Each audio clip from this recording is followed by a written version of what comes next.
Cocuzza e Coppola e l'Acragas espugna Taranto. Un successo per 2-0 fondamentale per la classifica e non solo. I biancoazzurri segnano un gol nei primi 45 minuti sul rigore per un fallo su Klaric. Dal dischetto Cocuzza è preciso e nulla può fare Mauro Antonio per evitare il vantaggio della squadra biancoazzurra allenata da Raffaele di Napoli. Poi nella ripresa il raddoppio che ha consentito ai giovani biancoazzurri di portare a casa i 3 punti che mancavano da qualche tempo e che sono arrivati proprio mentre ad Agrigento si è in attesa della riunione societaria che dovrebbe vedere l'ingresso di forze nuove.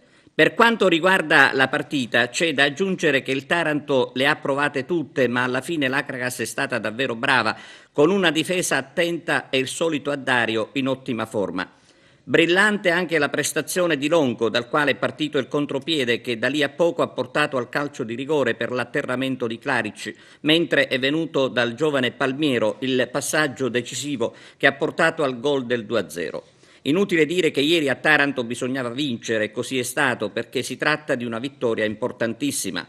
Aggiungiamo che ieri la partita è stata seguita dai tifosi con molta apprensione, visti i precedenti incontri con l'Acragas beffata all'ultimo minuto. Ma ieri è stata un'altra storia ed è altrettanto importante essere riusciti a sfatare il tabù del finale di partita.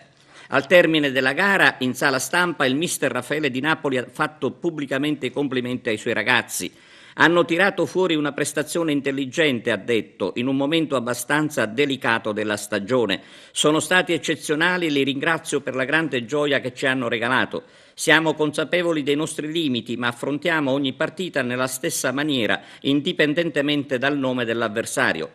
Il nostro merito è l'umiltà. Abbiamo preparato la sfida contro il Taranto con leggerezza e intelligenza, cercando di sfruttare al massimo i loro punti deboli.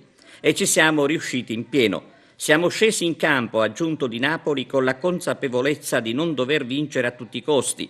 La strada per la salvezza è ancora lunga e colma di insidie. Riusciremo ad evitare i play-out solo se avremo più costanza rispetto alle altre avversarie.